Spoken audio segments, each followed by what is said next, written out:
Buenas noches. La Academia Jurídica Lex y Jus les da la más ferviente y calurosa bienvenida a todos los asistentes que se vienen conectando a través de la sala de Zoom. Nuestra Academia Lex y Jus les da la mayor cordial bienvenida a través de mi persona hoy en la moderación, Keiden Escobar Cruzado, quien estará a cargo de presentarles a nuestro ponente en esta oportunidad. Expresamos, estimados amigos, asimismo el mayor ánimo de gratitud de poder comentarles que hoy contamos con la presencia de un buen amigo, gran conocedor del derecho.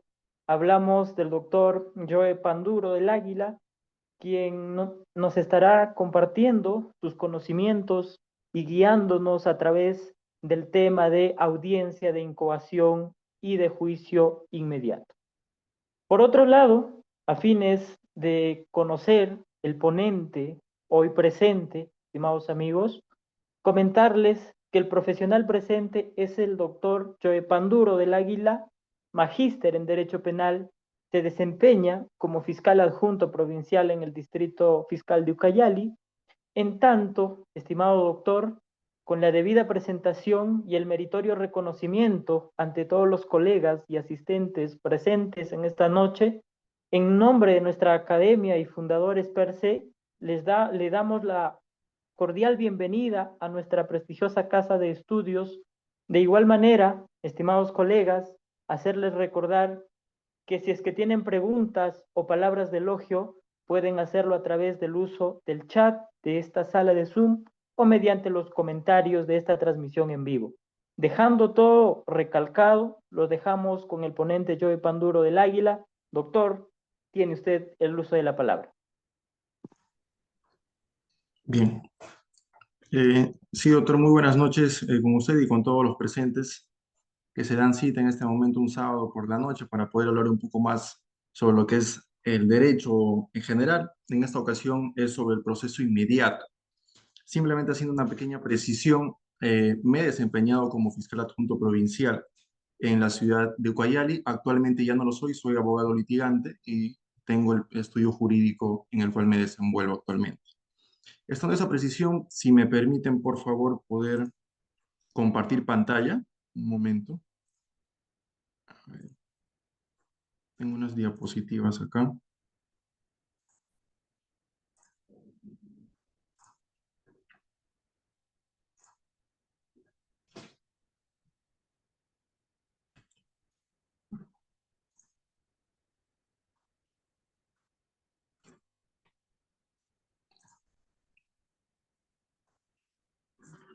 Sí, por favor, si alguien me puede confirmar de que se está en la pantalla completa, las diapositivas, que se pueden verlo.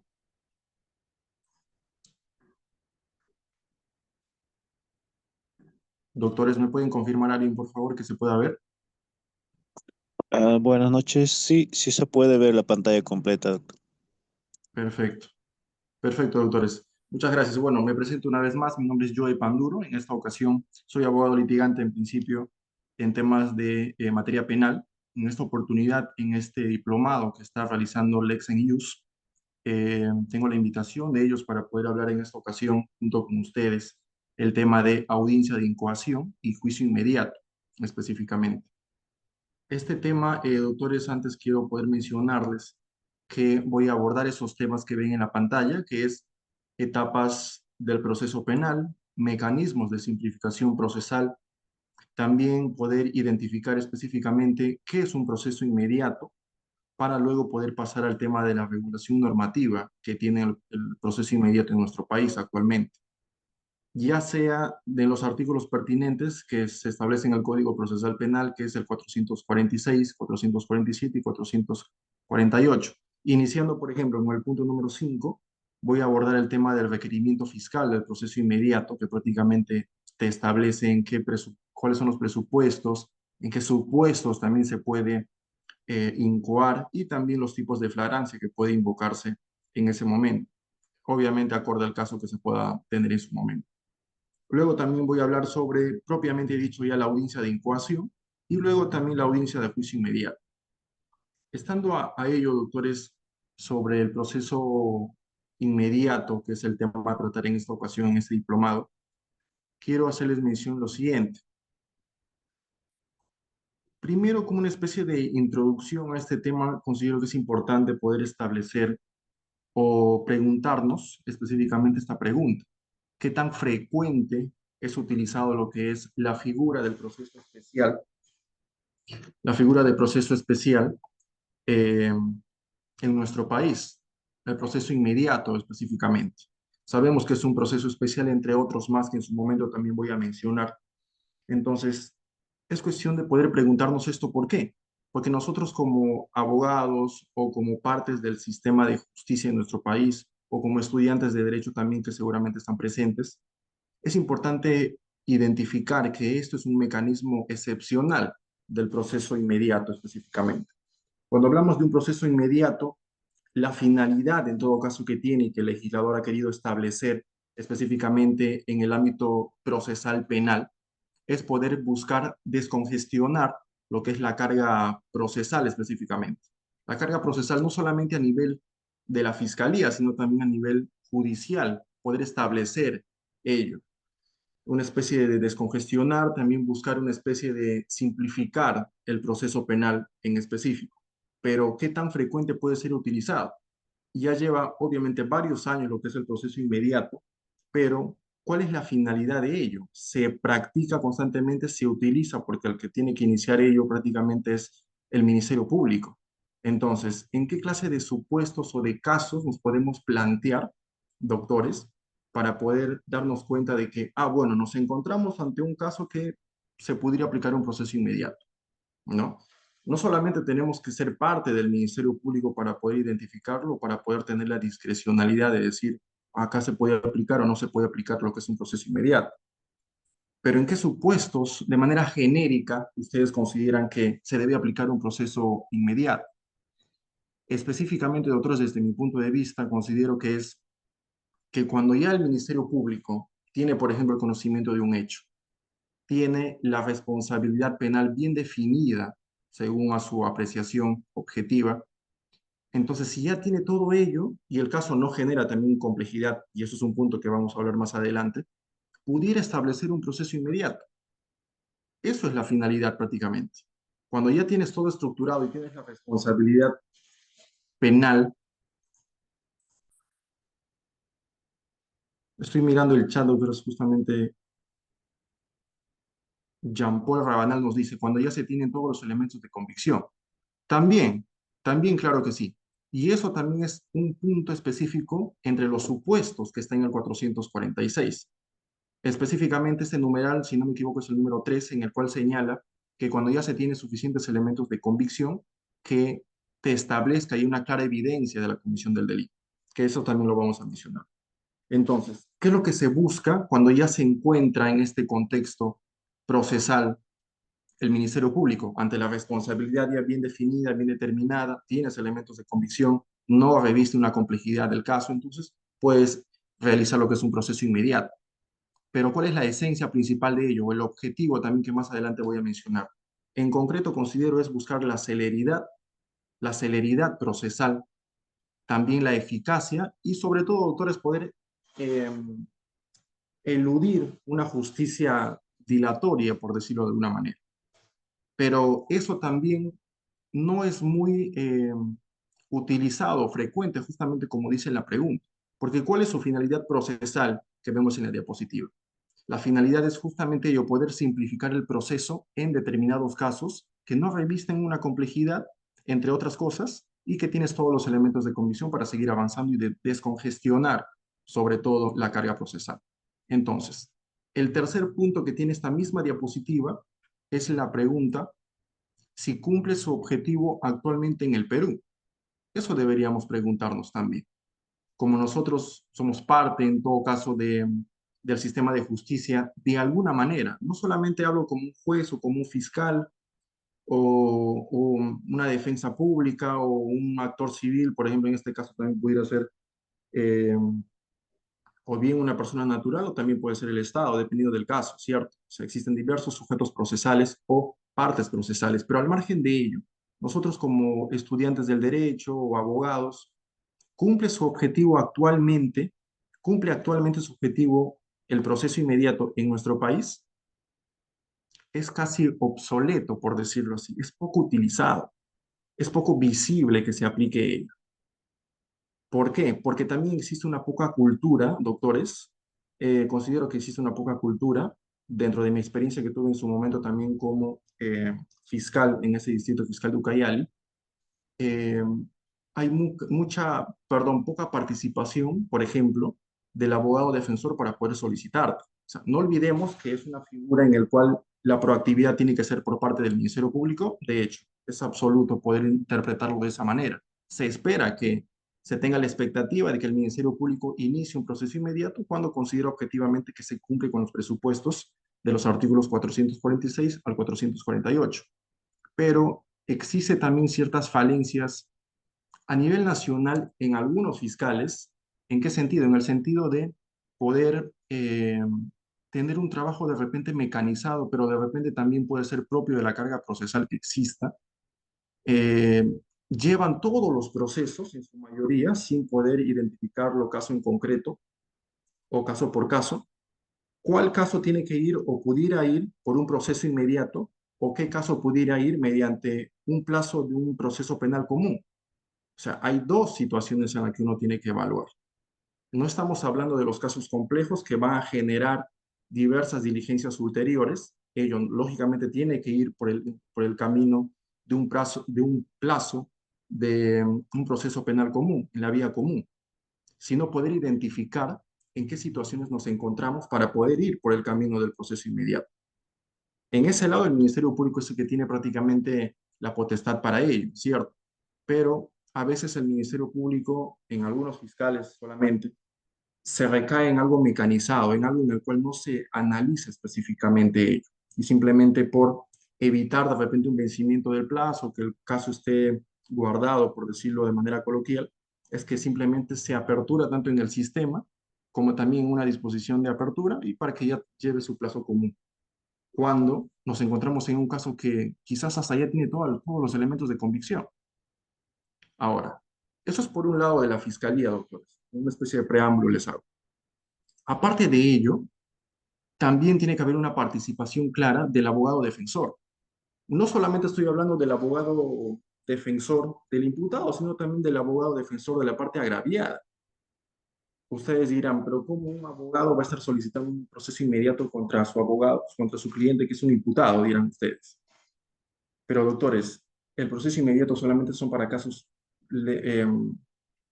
definidos de alguna manera simples, en el cual uno como abogado defensor, ustedes saben que uno puede buscar la inocencia del patrocinado, puede buscar de repente que existe una duda razonable, o simplemente si cuando uno ya ve y observa objetivamente también, en base a la ley, de que hay tantos elementos de convicción que acreditan la responsabilidad penal de nuestro cliente, no vamos a buscar la inocencia en ese caso, tenemos que buscar en todo caso la correcta aplicación del derecho respecto al caso en concreto, la situación jurídica del patrocinado.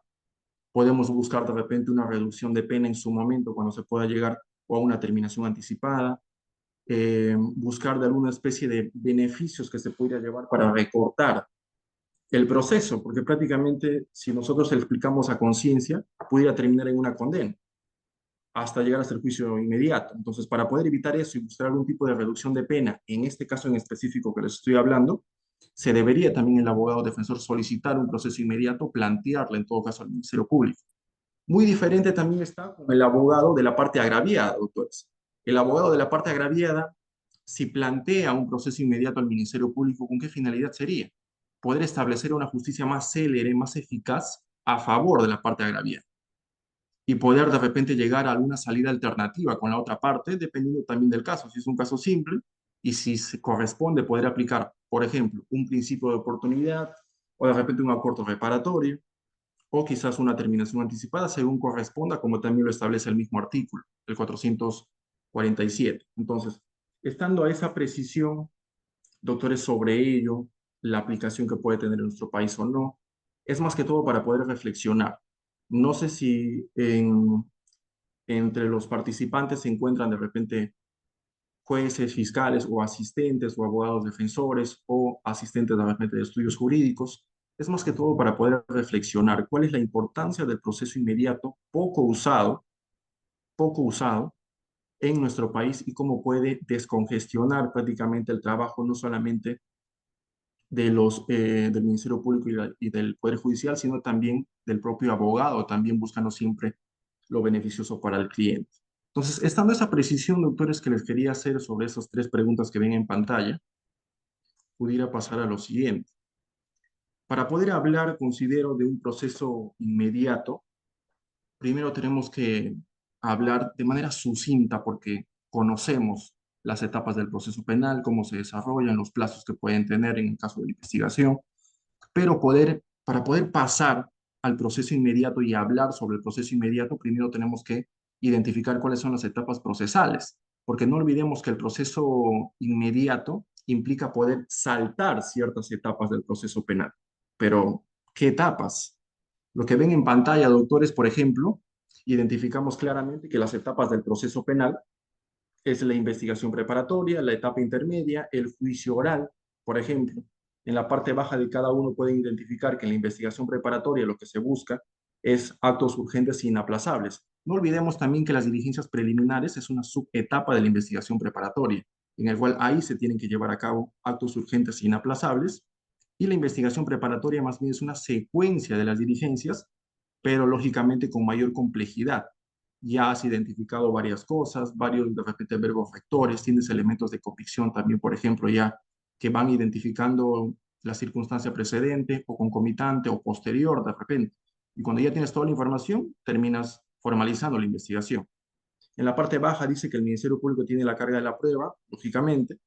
Es la primera etapa. La segunda es la etapa intermedia, que tenemos en cuenta cuando hablamos de un juez de garantías. No olvidemos que un juez, doctores de investigación preparatoria, que es el mismo que conoce la etapa intermedia, es un juez de garantías, porque una vez que ya está formalizado la investigación, cualquier vulneración de algún derecho fundamental o procesal se puede acudir a un juez de garantías específicamente. Ahora, cuando ya nos encontramos en la etapa intermedia, como vemos en la pantalla, la etapa intermedia, cuando nos encontramos ante una acusación, todos conocemos, tenemos en mente, de que estamos frente a un filtro en la etapa intermedia. O sea, tenemos una acusación, el Ministerio Público tiene una acusación, entonces tenemos que enfrentarnos en una etapa que va a ser un filtro procesal. Igual también va a ser si se plantearía lo que es un sobreseimiento, porque igual tiene que tener un control jurisdiccional. Pero en este caso, si nos planteamos ante un requerimiento de acusación, va a ser un filtro procesal al 100% para poder pasar a la siguiente etapa. Y el siguiente es justamente el juicio oral. El juicio oral nos encontramos ante un juez de juzgamiento, un juzgado unipersonal, también puede ser un colegiado, y es una etapa estelar del proceso penal. Es importante poder establecer identificar, mejor dicho, cada etapa para poder plasmar y tener conocimiento cómo es que vamos a pasar de las diligencias preliminares hasta el juicio. Y va a ser específicamente el nombre, o propiamente dicho, juicio inmediato en un proceso inmediato. Ahora, aparte de la existencia del proceso inmediato, doctores, como un proceso especial que busca la simplificación procesal, aparte del proceso inmediato conocemos otros, tenemos otros también, como la acusación directa, por ejemplo. En la acusación directa, doctores, lo que hacemos, lo que se hace dentro del sistema prácticamente, en el caso del Ministerio Público, es pasarse de las diligencias preliminares hasta la etapa intermedia, porque se supone que ya se tiene una acusación. Se tiene por cumplido todos los estándares probatorios para poder llegar a la acusación. También tenemos otra manera de poder simplificar el proceso a través de una terminación anticipada. Cuando hablamos de una terminación anticipada, conocemos de que es un beneficio premial que se tiene que aplicar en casos en concreto, usualmente son para delitos graves, por ejemplo, en cual la persona, ante la responsabilidad penal que va a aceptar, tiene un sexto de la pena descontada para poder descontarse y establecerse una pena concreta al final. El beneficio premial en concreto, ¿cuál es? Un sexto de la pena, el descuento. Acepta la responsabilidad.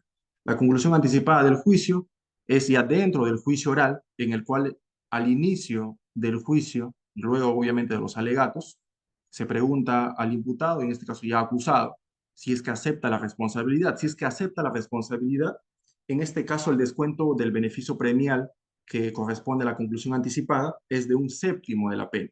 Es similar, obviamente, a la terminación. Y por último tenemos la colaboración eficaz, doctores. La colaboración eficaz considero que sí es un tema muy complejo, es un proceso especial muy interesante, desarrollado bastante en el país, desarrollado también bastante en temas de criminalidad organizada. Tiene sus propias fases, no depende del proceso penal común del cual se desprende el investigado para que luego pase a ser un aspirante colaborador y colaborador al final propiamente dicho, tiene sus fases. Fases de calificación, fases de corroboración, de acuerdo, de control jurisdiccional, de ejecución también, por ejemplo, pero cada uno tiene una importancia específica y una fase clara para poder desarrollar. Entonces, ¿los 5 son mecanismos de simplificación procesal? Sí, pero en este caso nos vamos a centrar, doctores, específicamente en el proceso inmediato. Ahora, el legislador en el Código Procesal Penal establece sobre el proceso inmediato, ya estamos sumergiéndonos, establece salidas alternativas que pueden ser un principio de oportunidad, pueden ser un acuerdo reparatorio o puede ser también una terminación anticipada, que ya lo acabo de mencionar hace segundos. Pero es bueno, como ya conocemos la terminación anticipada, es bueno poder tener una noción también del principio de oportunidad de acuerdos reparatorios. La información que quiero compartir con ustedes es, por ejemplo, en el caso del principio de oportunidad, doctores, el fiscal renuncia a poder ejercer la acción penal contra el imputado. Está establecido en el artículo 2 y 8 del Código Procesal Penal. No siempre requiere un consentimiento expreso de la víctima, porque mayormente el control que tiene dentro del principio de oportunidad es el fiscal con el imputado para poder establecer un principio de oportunidad. Y tiene que ver con delitos de escasa lesividad. Eso es algo en común que también tiene el acuerdo reparatorio, pero no solamente delitos de escasa lesividad, sino también el acuerdo reparatorio, como ustedes ven, se puede aplicar en delitos culposos, por ejemplo, o en delitos patrimoniales que no se haya utilizado violencia. Por ejemplo, pudiera ser de repente un tema de hurto simple, de repente en temas patrimoniales sin violencia. Ahora, en este acuerdo reparatorio, doctores, a diferencia del principio de oportunidad que el control o la discrecionalidad de poder decidir tiene el fiscal, en este caso del acuerdo reparatorio, nos señala también la jurisprudencia que tiene que ver el consenso entre la víctima del delito y también el agresor para poder reparar el daño.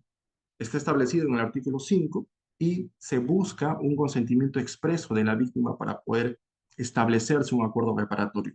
Usualmente tiene que ver, por ejemplo, con daños, con temas de daños, como por ejemplo con temas de accidentes de tránsito, también pudiera ser vinculado a ello.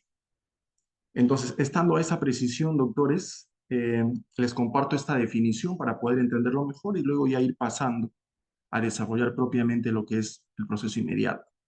¿Qué es un proceso inmediato específicamente? Es un proceso especial, como bien les decía, que bajo presupuestos legales establecidos en el Código Procesal Penal, abrevia el proceso penal, suprimiendo la investigación preparatoria y la etapa intermedia, justamente lo que les decía. Tiene que ver con poder saltar ciertas etapas, poder suprimirlas, como bien señala la definición que ustedes ven en pantalla. Justamente un gráfico, una descripción gráfica, mejor dicho, más visible en esta diapositiva sería tal cual como lo ven. Es poder ignorar prácticamente la investigación preparatoria o eludir la etapa intermedia también y hacer un salto entre las diligencias preliminares hasta llegar hasta el juicio oral. Pero obviamente no se trata simplemente de poder saltar estas etapas porque sí. Existen ciertos supuestos en el cual se tiene que desarrollar para poder establecer que nos encontramos en un proceso inmediato, doctores.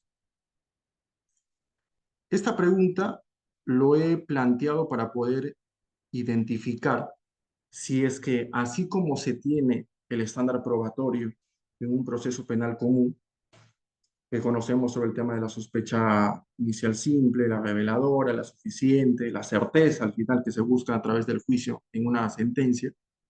Esta pregunta les planteo. ¿El estándar probatorio es importante aún si nos encontramos en un proceso inmediato?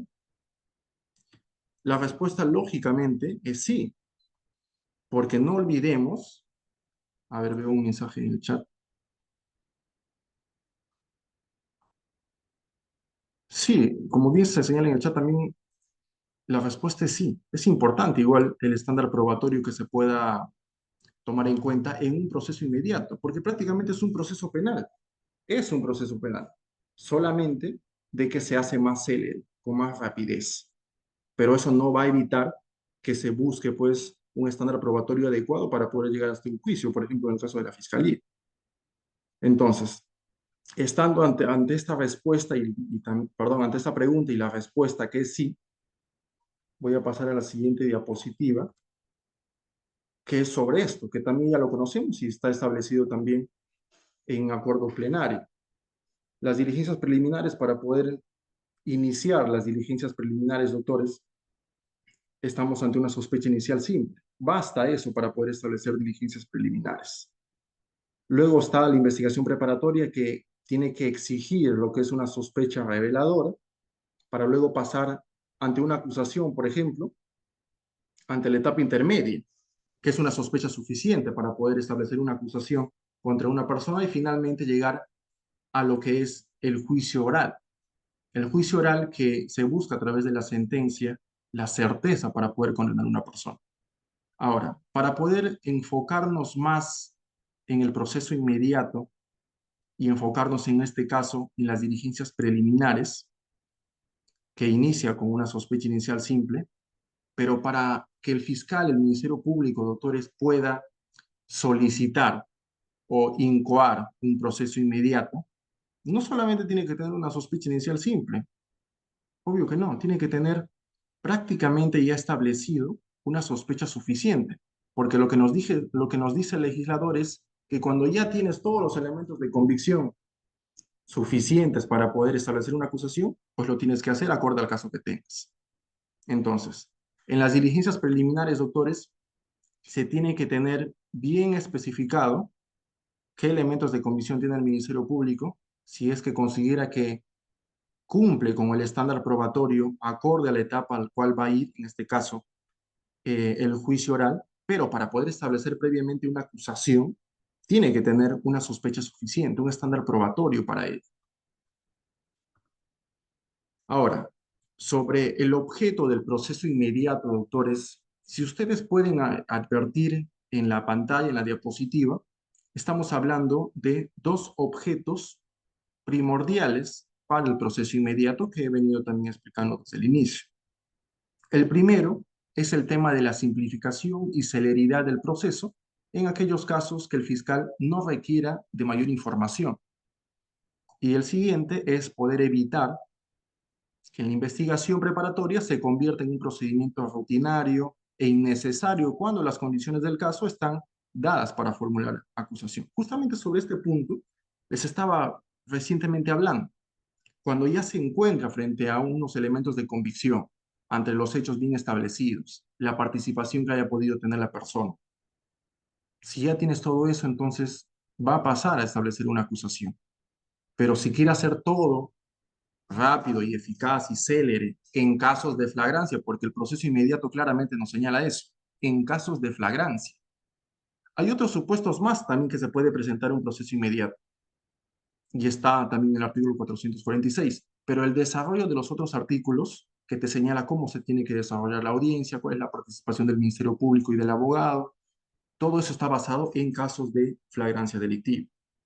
Y para temas de que no hay flagrancia, existe también otra regulación que está en el mismo artículo.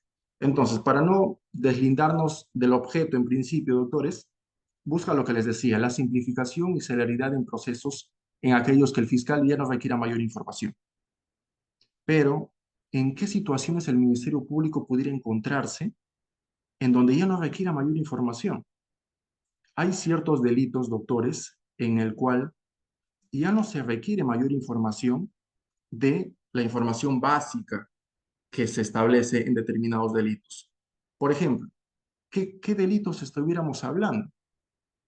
En el mismo Código Procesal Penal, y más adelante también los voy a mencionar, pero les adelanto, tiene que ver con omisión a la asistencia familiar y conducción en estado de ebriedad. son delitos que en su momento existe cierta información básica a través de diligencias esenciales que se tiene que desarrollar y que eso va a generar como efecto ciertos elementos de convicción que va a bastar para poder incoar un proceso inmediato. Entonces, de esa manera podemos simplificar el proceso. Claro, ese es el objetivo del proceso inmediato.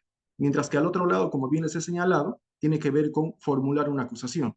Si ya te encuentras en un contexto procesal adecuado para establecer una acusación por parte del Ministerio Público, tienes que realizarlo para que no caigas en procesos penales comunes, rutinarios e innecesarios, que eso es lo que usualmente se aplica en el Perú, lamentablemente. Todos los casos lo pasan en un proceso penal común, en su gran mayoría. Pocos son los que puedes establecerlo como un proceso inmediato, al margen de omisión a la asistencia familiar y al margen de conducción en estado de ebriedad. O sea, en esos casos, el mismo Código Procesal Penal, y ustedes también lo pueden ver, dice, el fiscal deberá, o sea, ya es una obligación, es imperativo. No le dice que podrá, no deja discrecionalidad del Ministerio Público o poder considerarlo como una opción, sino ya lo establece como un deber. Deberá incoar un proceso inmediato en los delitos de omisión a la asistencia familiar y conducción en estado de ebriedad.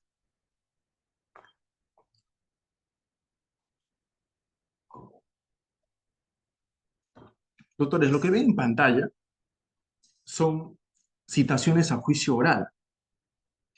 Y seguramente ustedes también lo habrán visto en noticias, por ejemplo. Por ejemplo, la fuente que yo he podido identificar es LP, por ejemplo. Ustedes de repente recordarán el caso de la derecha, sobre todo, en el cual se ha establecido una citación a juicio oral para 1 de septiembre del año 2037. Estamos 2025, doctores. El caso, claro, si no me equivoco, es un caso de violación. 12 años, o sea, estamos en 2025, es decir, 12 años después se va a llevar su juicio oral, se llevaría porque ya se ha reprogramado en base a todo el escándalo que hubo respecto a esta programación, se hubiera llevado en el del año 2037. Y si ustedes ven al costado, la situación a juicio, la citación a juicio, establece para 14 de junio del año 2027. Entonces, son mínimamente de acá 2 años y el otro caso exageradamente de acá 12 años la programación. Justamente el proceso inmediato quiere eh, desterrar prácticamente este congestionamiento que hay, porque eso es lo que hay en este momento. O sea, la carga procesal ya está colapsada a tal punto de que se establecen programaciones de juicios orales años después. Pero ustedes dirán, por ejemplo, en el caso del costado, que es un caso de violación sexual, ustedes me dirán, doctor, pero es un caso de violación sexual, es un caso complejo, un delito complejo, en el cual no se pudiera aplicar de repente un proceso inmediato. Claro, absolutamente le daría la razón a la persona que me dice eso. Pero ¿cuál es la realidad judicial en nuestro país? La conformación de un juzgado colegiado, que es lo que vería los delitos de violación sexual, normalmente está conformado por jueces que tienen su propio juzgado unipersonal. Tienen su propio juzgado unipersonal. Esos juzgados unipersonales son los que prácticamente conocen el proceso inmediato en el juicio inmediato. Entonces, si no se puede aplicar un proceso inmediato en su oportunidad, ese juez se va a estar cargando con los procesos penales comunes que han llevado su plazo común, pero en algún momento se va a congestionar también su propia agenda judicial de ese juzgado unipersonal. Y eso va a generar también un retraso en los juzgados colegiados, porque conforman normalmente. La Junta Nacional de Justicia pocas veces emite una convocatoria para poder nombrar a un juez como juez de un juzgado colegiado.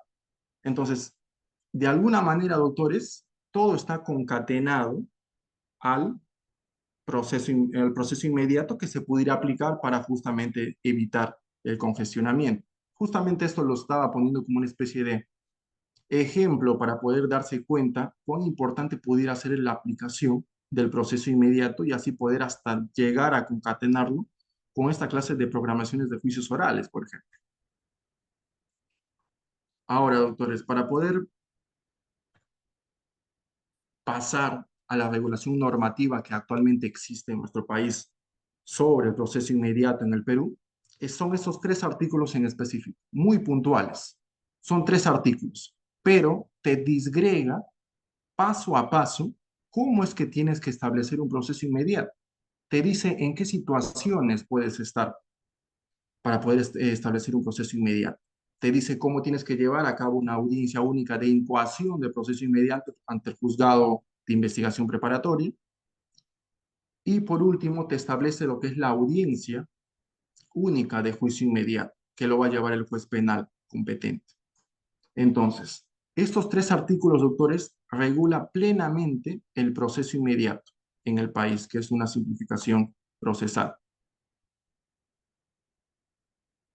Si ustedes van al artículo 446, doctores, podemos verificar el primer párrafo, por ejemplo, el primero, que nos dice, el fiscal debe solicitar la incoación en los siguientes supuestos, y lo enumera. El primero, el literal A, dice, el imputado ha sido sorprendido en flagrancia en cualquiera de los supuestos del artículo 259.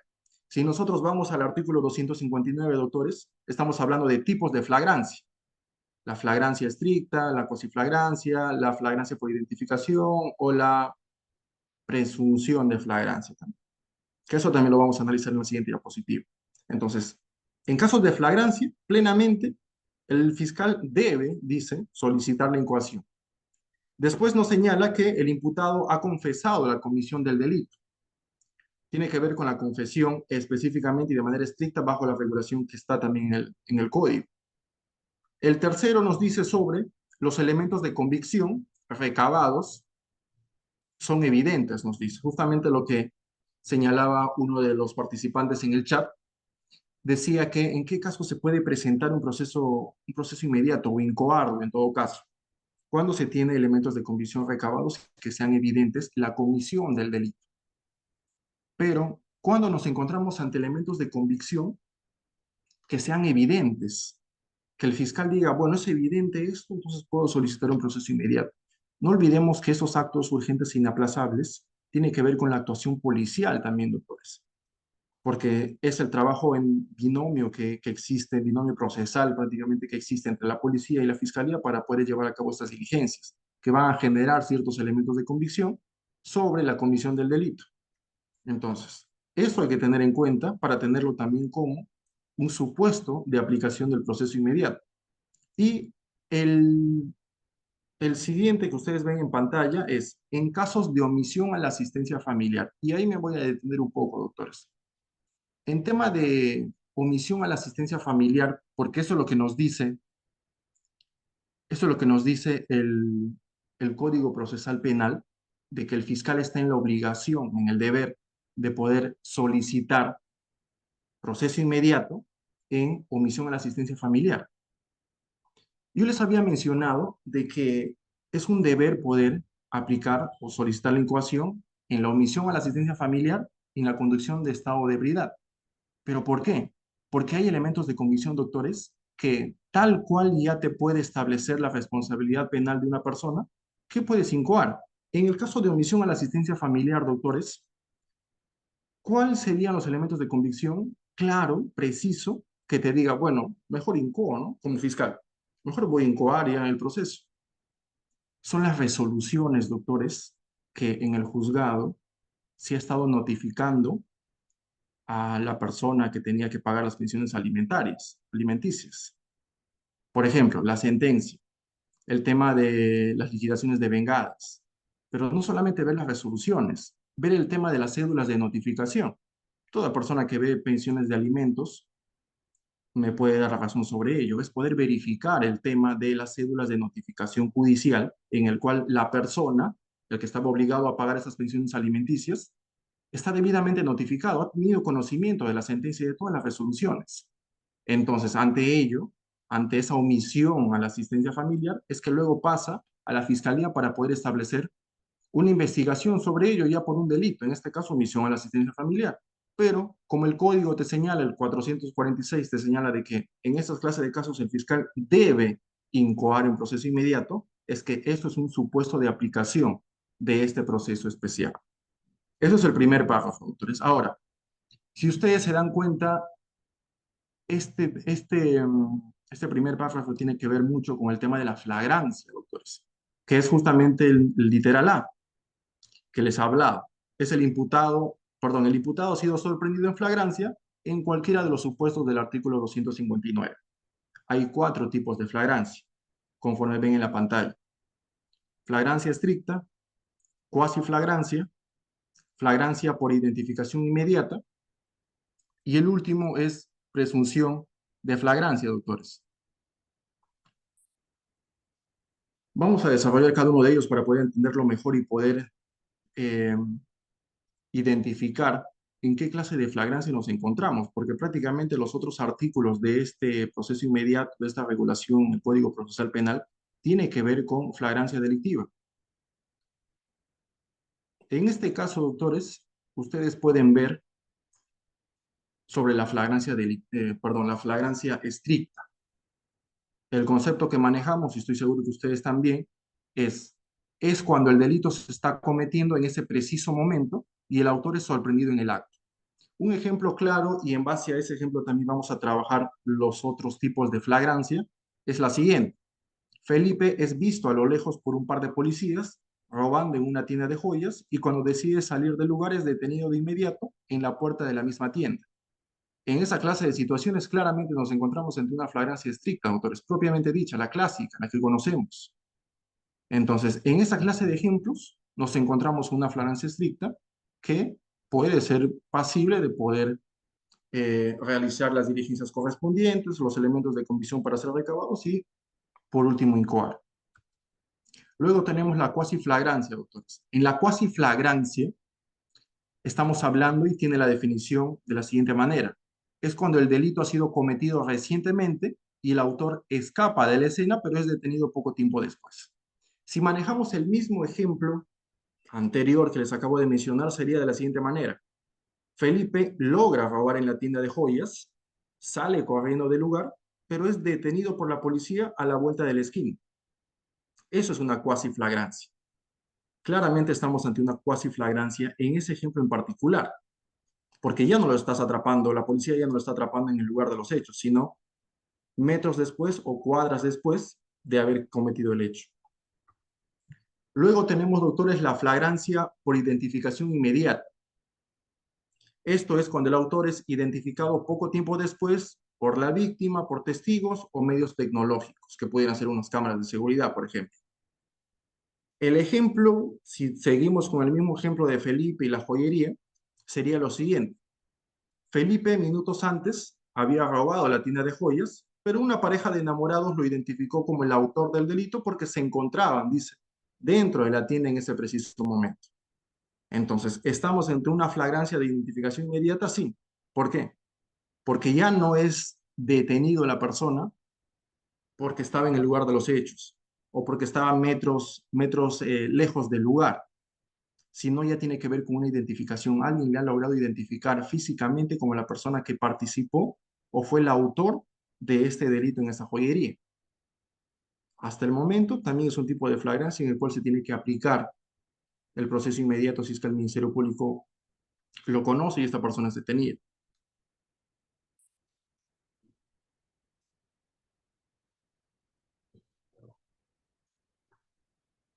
Doctores, la siguiente es la presunción de flagrancia. Cuando hablamos de la presunción de flagrancia, estamos ya alejándonos un poco más de todo lo ideal que genera lo que es una flagrancia propiamente dicha. El concepto que podemos manejar sobre eso es la presunción de flagrancia, es cuando el autor no es visto en la escena del crimen, nadie lo identifica, pero existen indicios razonables que hacen presumir que participó en la comisión delictiva. Ejemplo, seguimos con el mismo ejemplo, pero esta vez sí un poco más complejo. Miren, el ejemplo es, Felipe logró robar la tienda de joyas, salió sin levantar sospechas, pero horas después es encontrado por la policía a varias cuadras de la tienda de joyas, poseyendo en sus bolsillos anillos de oro con sus respectivas etiquetas. ¿Eso es una presunción de flagrancia, doctores? Claro que sí, es una presunción de flagrancia. Si bien es cierto, no hay una cámara de seguridad que lo haya visto, no hay testigos, la policía no logró detenerlo en el lugar de los hechos, pero luego de una búsqueda policial que se hace dentro del perímetro de la zona donde se ha cometido el delito, se ha podido identificar a una persona sospechosa, en este caso Felipe, y al ser sospechoso del delito, ya sea por su conducta, por la apariencia, qué sé yo, logran hacerle un registro personal y se puede identificar que tiene en sus bolsillos los anillos de oro que tienen etiquetas, como si fuesen nuevas, como si fuesen de tiendas específicamente. Entonces, en esta clase de situaciones nos encontramos en una presunción de flagrancia. Esto es la final de las tipologías que existe de flagrancia. Ahora, en este mismo artículo 46, doctores, entre los supuestos de aplicación, ustedes ya pueden ver los siguientes párrafos que tiene el artículo 446. El primero, el numeral 2, el 3 y el 4. El 2 nos dice: quedan exceptuados los casos complejos que necesiten ulteriores actos de investigación. Pero ustedes se preguntarán, ¿cómo poder identificar, ya sea como abogado defensor o como fiscal, cómo nos encontramos ante un caso que es complejo? ¿O cómo yo sé que este caso puede generarme que me vea en la exigencia, en la necesidad de poder hacer actos ulteriores de investigación? En ese caso, doctores, se tiene que analizar específicamente qué clase de diligencias vas a hacer. O sea, ya tenemos que dejar de lado la omisión de asistencia familiar, tenemos que dejar de lado la conducción en estado de ebriedad y poder identificar ya más allá, ya tener el criterio, en el caso del Ministerio Público, del abogado, de poder plantear y decir, acá se tiene que hacer un proceso inmediato. ¿En qué casos estaríamos sobre ello? Eso es importante y en la siguiente diapositiva les voy a hablar sobre eso. El tercer numeral que tiene este artículo es si la causa es contra varios imputados, siempre y cuando todos estén dentro de la situación, dentro de las situaciones previstas en numerales anteriores y se trate del mismo delito. Si se trata del mismo delito, de los mismos hechos, y también sean, por más que sean varios imputados, pero tengan la misma condición, se pudiera aplicar un proceso inmediato. Pero si no, sería todo lo contrario. Imagínense ustedes, doctores, que en el caso se encuentren varios imputados, pero existe un grado de participación diferente, existan también otros hechos y hasta de repente tiene vinculación con hechos que han sucedido en otros días, con las mismas personas. Entonces, si existe ya una complejidad a ese nivel, mejor es no establecer o no incoar un proceso inmediato por parte del Ministerio Público. Y luego, el cuarto es justamente lo que les decía. El 4 es, el fiscal debe incoar proceso inmediato en el delito de conducción en estado de ebriedad. En la siguiente diapositiva les hablaba de la omisión a la asistencia familiar. Les había especificado cuáles son los elementos de convicción que pudieran ya establecer una responsabilidad penal y que el fiscal ya tiene todo, entonces tiene que incoar. Mediante esa similitud, doctores, o esa analogía que podemos plantear ahora en la condición de estado de ebriedad, ¿cuál sería?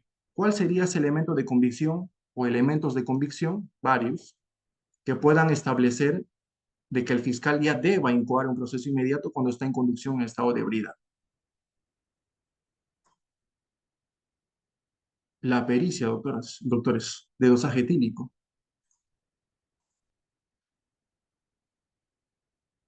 En el chat dicen el grado de alcohol en la sangre. Claro, a través del dosaje etílico. Una persona, póngase en el ejemplo de la conducción de estado de ebriedad.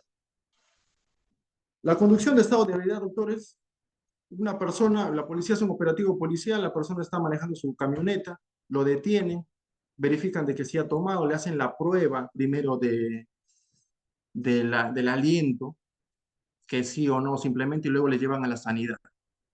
Le llevan a la sanidad, le hacen la prueba de dosaje etílico, identifican que tiene más de 0,50 gramos por litro en la sangre, ya nos encontramos ante una conducción de estado de ebriedad. ¿Qué más se necesita en eso? Nada más. ¿Qué más puede tener o qué más puede querer el Ministerio Público en conducción en estado de ebriedad? ¿Alguna acta de constatación policial? Perdón, acta de intervención policial, algún registro de repente que se haya hecho, la declaración del imputado, pero por encima de eso, doctores, está la prueba de dosaje etílico. Si ya tiene eso, entonces ya está listo para poder incoar. Ya tiene el elemento de convicción principal, esencial, para poder incoar un proceso inmediato, porque ya se estableció la responsabilidad penal hasta ese momento. Entonces, por eso es que el mismo artículo te dice que el fiscal debe incoar en los delitos de conducción en estado de ebriedad. Ahora, les hago esa pregunta, doctores. ¿Cómo saber cuando estamos ante un caso complejo que no amerita un proceso inmediato? Sobre eso les estaba, si retrocedo la diapositiva, estamos en el punto número 2. Tiene vinculación con el punto número 2. El 2 dice, quedan exceptuados los casos complejos que necesitan ulteriores actos de investigación. Entonces la pregunta sería, ¿cómo saber cuando estamos ante un caso complejo que no amerita un proceso inmediato? He considerado prudente poder establecer estos cuatro características o cuatro exigencias en el cual no se tiene que aplicar un proceso inmediato, doctores. Puede haber más, obviamente, claro, pero principalmente considero esos cuatro. El primero sería pericias técnicas complejas. Por ejemplo, en delito de lavado de activos, en delito de violación sexual, ¿creen ustedes que ahí se debería establecer un proceso inmediato? No, pues porque es complejo. Por ejemplo, en el tema de lavado de activos, levantamiento del secreto bancario, por ejemplo, una pericia contable de repente, o en la violación sexual. Por ejemplo, la prueba de las prendas íntimas a veces de la víctima, para poder identificar, hacerse una pericia que no necesariamente se hace en provincia, todo se hace en Lima, por ejemplo. O sea, en concreto quiero que me entiendan que cuando hablo de pericias, hablamos de pericias técnicas complejas que van a ayudar al caso y que no va a tener la rapidez como un caso simple que se pudiera establecer. Por otro lado, tenemos lo que es la pluralidad de imputados con grados de participación distintos. Justamente lo que les decía en el anterior. Por más que tengamos un caso de que haya varios imputados, pero el caso, los hechos imputados son simples, la participación que han tenido prácticamente es muy establecida, muy clara, muy sencilla, se tiene que hacer un proceso inmediato. Pero todo lo contrario es cuando hay una pluralidad de imputados con grados de participación distintos, doctores. En esa clase de situaciones ya no se debe pensar en un proceso inmediato por parte de la fiscalía, ni mucho menos el abogado solicitar. Luego, el tercero, tenemos lo que son los indicios de crimen organizado. Cuando hay indicios de crimen organizado, lógicamente tiene que seguir un proceso con el plazo especial para un crimen organizado, por una organización criminal y en la fiscalía correspondiente, que es especializada también. ¿Se va a aplicar un proceso inmediato? Tampoco. El cuarto que he establecido, doctores, es levantamiento del secreto bancario o de comunicaciones. Todos conocemos que esa clase de requerimientos, fiscales primero y luego las resoluciones, tiene una secuencia larga para poder establecerse. Tiene una secuencia larga, doctores, para poder eh, establecer o solicitar levantamientos del secreto bancario. Va a tomar su tiempo, va a tomar varios meses, tanto para los operadores de telefonía como para también los bancos, las financieras, las cajas, para que te puedan enviar la información, entre otros, doctores, entre otros tipos de supuestos que nos podemos encontrar en el cual podemos decir de que no se debe aplicar un proceso inmediato. Ahora, les he señalado, doctores, en qué supuestos no se debería aplicar un proceso inmediato, pero estando esta precisión que les hago en esa diapositiva, les pregunto, aparte de conducción a estado de ebriedad y omisión a la asistencia familiar, ¿qué otro delito podría considerarse de fácil probanza para la aplicación de la incoación de proceso inmediato? Acá les voy a mostrar unos cuantos delitos que a mi criterio se pudiera establecer fácilmente un nivel de probanza para poder solicitar un proceso inmediato, lo que ven en pantalla, doctores.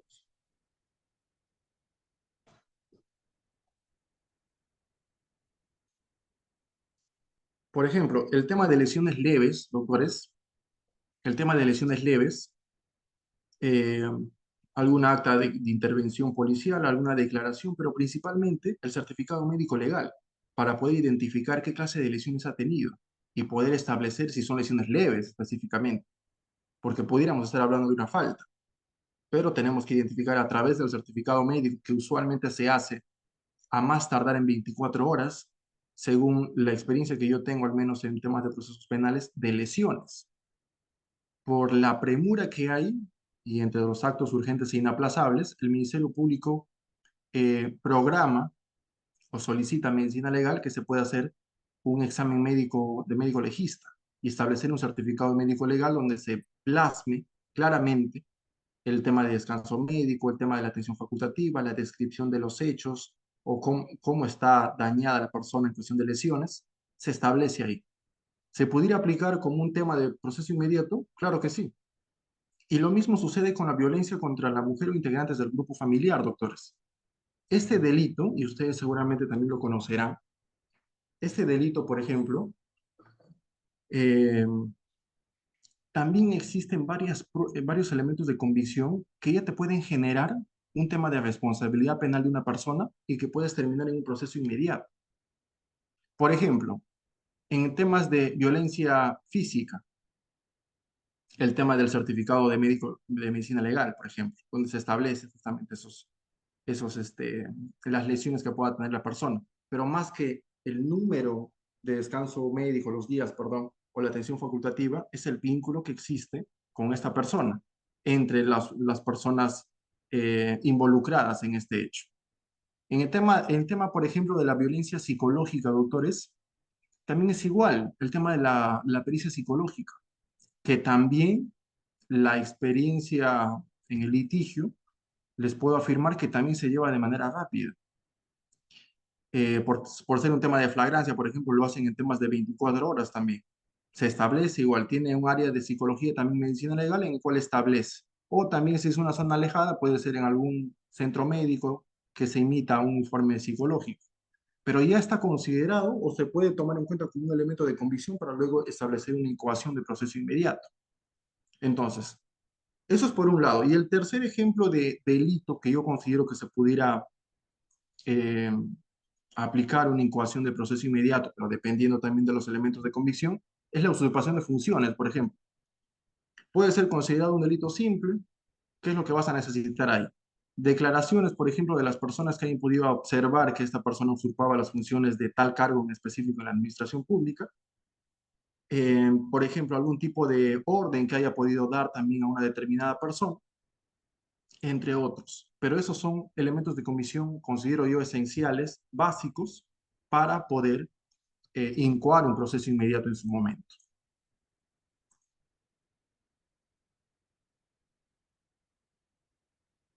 Hay un comentario que dice en el chat, ahora la Fiscalía Penal va a haber violencia familiar.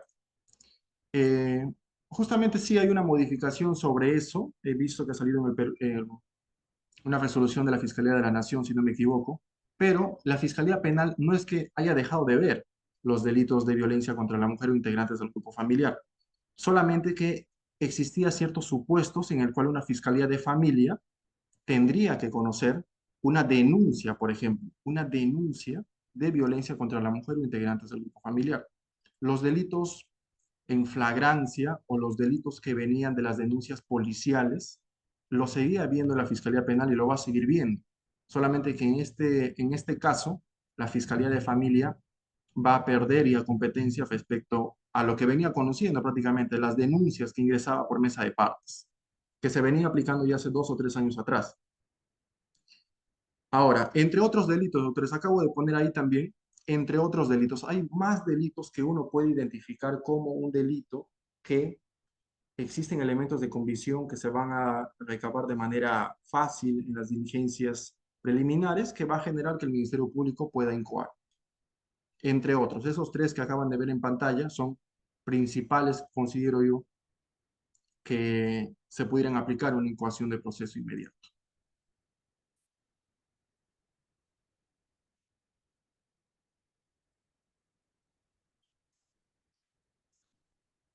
Ahora, doctores, tenemos el artículo 447, doctores. El artículo 447 ya nos establece claramente una audiencia de incoación de proceso inmediato en casos de flagrancia delictiva, doctores, específicamente ello. Ahora, esta secuencia de temporalidad que hice cronológicamente para poder entenderlo mejor es lo siguiente. Finalizado el plazo de detención policial, el fiscal debe incoar mediante requerimiento fiscal adjuntando la carpeta. Ese es el primer paso. Ahora, sobre detención policial, doctores, tenemos que tener en cuenta también algo que a veces, en algunas ocasiones, existe cierta confusión, porque debate no es, solamente hay una confusión. No olvidemos que la detención policial dura 48 horas. Es decir, el tiempo que la persona, luego de ser detenida por la policía, está en el calabozo. Eso es el tiempo de detención policial, 48 horas. Hace años ya ha sido modificado porque antes era 24, pero ahora es 48, hace ya varios años. Lo que no debemos confundir es con el tema de la flagrancia. Si la persona comete hoy día, por ejemplo, que son 9 de la noche, 24 horas hasta mañana 9 de la noche es obviamente la flagrancia delictiva, en cualquier supuesto que ya hemos analizado, pero flagrancia al fin y al cabo. Superado eso ya no está en flagrancia. Ahora, si en ese tiempo la policía lo detiene, pues desde ese momento que es detenido se considera 48 horas más la detención policial. Entonces, este primer punto sobre el artículo 47 es: finalizado el plazo de detención policial, el fiscal debe incoar mediante requerimiento fiscal y adjuntar la carpeta. Eso hay que tomar en cuenta, doctores. Después de eso, dentro de las 48 horas siguientes, el juez debe realizar una audiencia para determinar la procedencia o no del proceso inmediato. Lo siguiente es que se puede instar a un principio de oportunidad, acuerdo reparatorio o terminación anticipada. Justamente eso es lo que les había hablado inicialmente. Salidas alternativas. Una vez que se encuentra en este punto de la audiencia de identificar si procede o no la incoación de proceso inmediato, ahí el juez puede instar a un principio de oportunidad, acuerdo reparatorio o terminación anticipada según corresponda con el delito.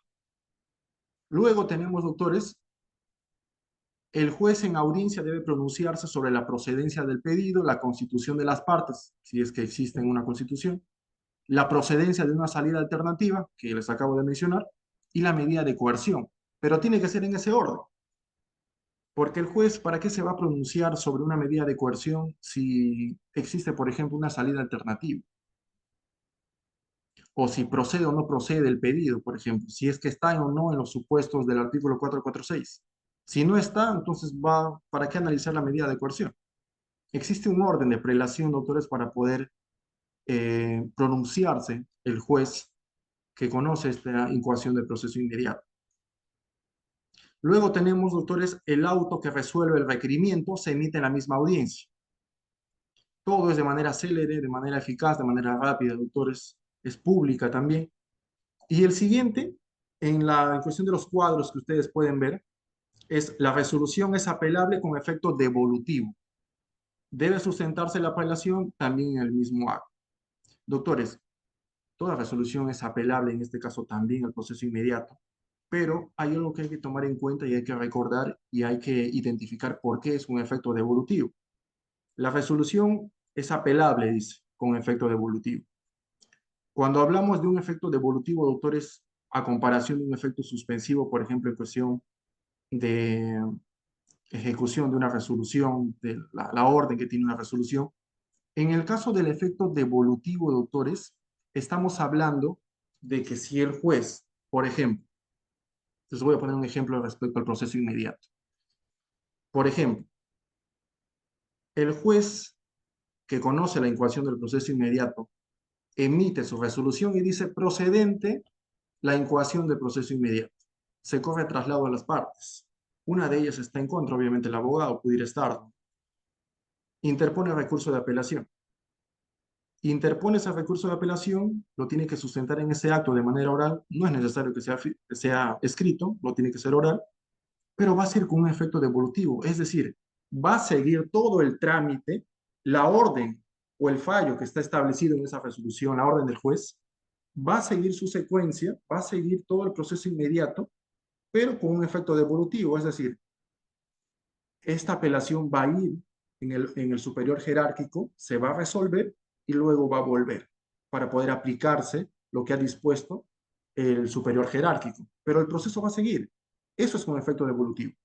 En concreto es: yo sigo avanzando al margen de esta apelación. Mientras que cuando hablamos de un efecto suspensivo, doctores, estamos hablando de todo lo contrario. Cuando hablamos de un efecto suspensivo, que a veces se puede observar en una sentencia, por ejemplo, estamos hablando de que puedo condenar a alguien, un juez condena a alguien, hay una apelación, pero puede ser con un efecto suspensivo. Es decir, no se ejecuta este fallo de esta sentencia hasta que no se resuelva en el superior jerárquico. Una vez que ya se resuelve, vuelve y dependiendo del resultado del pronunciamiento de la sala es que se va a aplicar o no se va a aplicar la ejecución. Eso tiene que ver un efecto suspensivo y es poder identificarlo, doctores. Cuando hablamos de proceso inmediato estamos hablando netamente de efecto devolutivo. Y por último tenemos, si es procedente, el fiscal tiene 24 horas para acusar, el juez del juzgado de investigación preparatoria en el día remite los actuados al juez penal competente. El juez penal, ustedes ven en pantalla, doctores, el juez penal emite el auto de enjuiciamiento y de citación a juicio. Ahora, si se rechaza la incoación, doctores, el fiscal debe emitir la disposición que corresponda, que puede ser un archivo, o también puede ser una disposición de formalización de investigación preparatoria. Entonces, dependiendo del rechazo o no que puede haber de la incoación, el Ministerio Público también tiene ciertos deberes que cumplir, de emitir una disposición, sí o sí, en el caso del rechazo. Ahora, la otra parte de la diapositiva que ustedes ven, doctores, es en los supuestos de los literales B y C, les hago recordar, tiene que ver con la confesión y tiene que ver con elementos de convicción que generen evidencia del delito. Sobre ese supuesto nos está hablando. En los supuestos de los literales B y C del numeral 1 del artículo 446, el requerimiento de incoación se presenta luego de culminar las diligencias preliminares o, en su defecto, antes de los 30 días de formalizar la investigación preparatoria. En esa clase de casos sigue esta forma de proceder en el proceso inmediato. Ahora, doctores, tenemos el último artículo, que es el 448, doctores. En el 448 ya nos habla específicamente sobre la audiencia única de juicio inmediato. Es decir, ya el juez penal tiene en su poder todo lo que es los actuados del proceso inmediato. Ya ha emitido, por ejemplo, ha emitido el tema de, o va a emitir el tema del auto de citación a juicio y el auto de enjuiciamiento previamente. Por ejemplo, el artículo 448 en su numeral 1 te dice lo siguiente: el juez penal debe realizar la audiencia de juicio inmediato dentro de las 72 horas de recibir el auto de incoación, es decir, de la procedencia. Lo segundo que te dice es: la audiencia es oral, es pública y es inaplazable. Me detengo, doctores, en este punto por lo que dice que es inaplazable. ¿Por qué? Porque el artículo 48 en este numeral 2 nos dice es inaplazable, pero se tiene que prever el contenido del artículo 85 del Código Procesal Penal. El tema del artículo 85 tiene que ver con la participación del abogado. Es decir, el abogado puede ser de libre elección, claro está, pero como tiene una finalidad de que sea inaplazable, se tiene que establecer un defensor público y te señala todas las prerrogativas o todo el paso a paso justamente en este artículo 85. Y por eso es que lo menciona que es inaplazable y que se tiene que observar el artículo 85 del Código Procesal Penal. Ahora, el numeral 3 tiene que ver con: instalada la audiencia, el fiscal expone los hechos, la calificación jurídica y pruebas. Si la acusación contiene defectos formales, el fiscal lo subsana en el acto. Prácticamente, doctores, es seguir la misma secuencia del artículo 350 que tiene que ver con la acusación fiscal. Solamente que se tiene que analizar específicamente en ese momento del proceso inmediato, de manera célere, de manera rápida y oral sobre todo. Porque si existe algún tipo de defecto formal, el fiscal lo tiene que subsanar en ese acto. Cosa muy diferente, por ejemplo, en una audiencia común, normal, de etapa intermedia de control de acusación, que cuando existen observaciones que el fiscal no puede subsanar, se le puede devolver la acusación para que lo pueda subsanar. Ahora, seguimos en el mismo artículo 48, doctores. En esta diapositiva ahora vemos el numeral 4, 5 y 6. En el 4, 5 y 6, doctores, estamos viendo, en el numeral 4, por ejemplo, te dice: el auto que declara fundado el sobreseimiento o un medio técnico de defensa es apelable con efecto devolutivo. La apelación se fundamenta en el acto. Y ya sabemos qué es el efecto devolutivo. Simplemente lo marqué, lo resalté en amarillo para que ustedes puedan también identificar en este caso. Así como la acusación puede tener ciertas observaciones, doctor, si está subsanado. Lo mismo sucede con el sobreseimiento, por ejemplo, o que se declare fundado medio de defensa. Si hay una apelación, va a ser con efectos devolutivos y tiene que ser sustentada en el acto, sobre todo. Luego, en el numeral 5, podemos advertir lo siguiente. Una vez superado el cumplimiento de los requisitos de validez de la acusación, el juez penal emite el auto de enjuiciamiento y citación a juicio en el acto. Recordemos, doctores, que el juez de investigación preparatoria que conoce la incoación de proceso inmediato, lo único que va a hacer es poder verificar la procedencia o no del proceso inmediato. Nada más. Es lo único que va a hacer él. Va a verificar si nos encontramos en los supuestos del artículo 446. Y al final va a decir, procede o no procede el proceso inmediato. Después de eso manda todos los actuados al juzgado penal. El juzgado penal también, acorde a sus prerrogativas, realiza ciertos puntos en específico. Una vez que ha superado todos esos requisitos que le pide o que le exige el 448, es que va a desarrollar, perdón, va a emitir el auto de enjuiciamiento. El juez penal competente emite el auto de enjuiciamiento, doctores, y también la citación a juicio en el acto. Por eso ya pasamos al numeral 6. El juicio se realiza en sesiones continuas e ininterrumpidas. El juez penal no puede conocer otros juicios hasta que culmine el día iniciado. Bueno, eso está establecido en la ley, doctores, pero en la práctica no es así. En la práctica a veces un juzgado conoce en simultáneo varios conocen en simultáneo. Y si le preguntas por qué, se va a justificar en que, bueno, hay una carga procesal alta, ¿no? Laboral, entonces tengo que llevar una y otra a la vez. Pero el código no lo dice. No exactamente dice que tiene que establecerse de esa manera. Pero eso es la secuencia, doctores, del artículo 448, por ejemplo. Ahora, ya para finalizar, doctores, simplemente decirles de que esta forma de poder explicarles detalle a detalle es para poder reflexionar también sobre la importancia que tiene, porque poco se conoce a veces sobre este proceso inmediato. Entonces, la participación activa de un abogado defensor, como les dije al inicio, al margen si es un abogado del imputado o es un abogado de la parte agraviada, al margen de ello, pero poder identificar objetivamente y establecer, por ejemplo, de que si hay un proceso inmediato ante todas estas pruebas o elementos de comisión que hay contra mi patrocinado, puedo buscar una reducción de pena. O en todo caso, si soy un abogado de la parte agraviada, buscar lo más rápido posible una justicia para mi patrocinado. Quizás, dependiendo de la simpleza del delito, puede ser un acuerdo reparatorio, que usualmente tiene que ver con montos de dinero, lógicamente, o también un principio de oportunidad o una terminación anticipada. Pero poder buscar eh, lo más beneficioso para el patrocinado. Y en el caso de la fiscalía, sobre todo, también si hay asistente de repente del Ministerio Público, es más, yo también en su momento lo fui, antes de ser fiscal, he sido asistente por 4 años. Entonces, y antes de eso he sido practicante, por ejemplo, 4 años más también, previo a ello.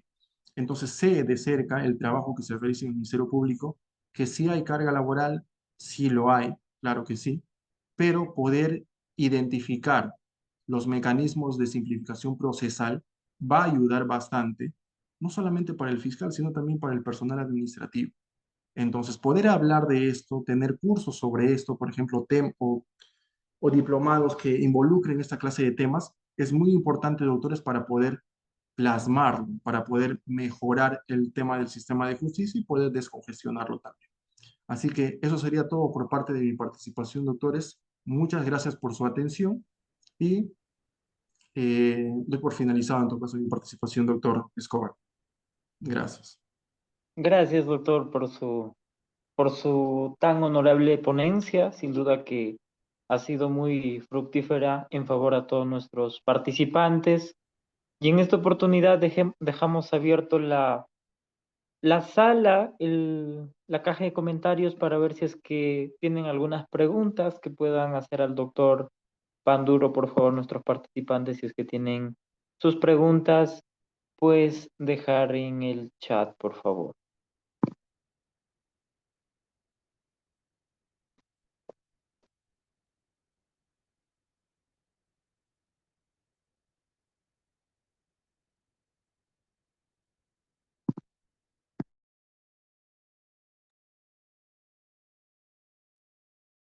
Bueno, al parecer, doctor, no hay preguntas para usted en esta oportunidad. Le agradecemos definitivamente por su ponencia que ha sido muy productiva. Ujú. Rescatamos evidentemente su pedagogía en esta oportunidad y también que ha sido muy productiva para nuestra comunidad jurídica. Hacemos de conocimiento a nuestros participantes que pueden unirse a nuestro grupo de WhatsApp y también pueden inscribirse para obtener un certificado de este evento académico en un link que nuestros organizadores van a enviar en este momento. Asimismo, doctor, en honor a su digna ponencia, para usted, nuestra academia, Lexi Jus, ha preparado pues un noble incentivo que es un certificado que expresa pues nuestra nobleza como academia, que es una academia joven y pues le queremos hacer entrega a un certificado que en esta oportunidad también los organizadores en este caso van a proceder a proyectar pantalla. Amigos, por favor, pueden proyectar la pantalla de certificado, por favor.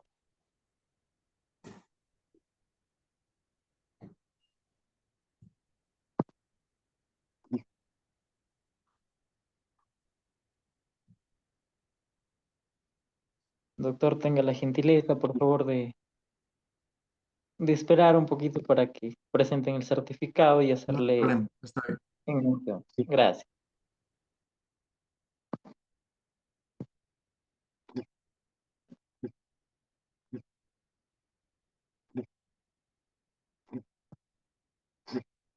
Ya, bien, doctor.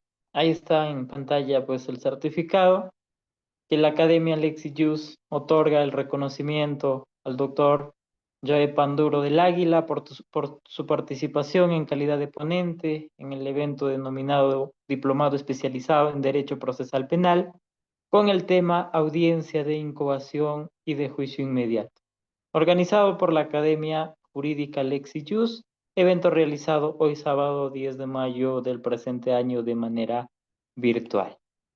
Hemos llegado a la parte final de este evento académico. Agradecemos, doctor, su gentileza, que sin duda también más adelante esperemos que nos brinde pues su conocimiento a efectos de promover pues la academia dentro de la comunidad jurídica, que evidentemente son cuestiones muy muy importantes como el cumplimiento de los presupuestos, del proceso inmediato, de la incoación de la audiencia del mismo, en donde pues a veces mucho se habla, pero poco se analiza tan profundo como usted lo ha hecho en esta oportunidad.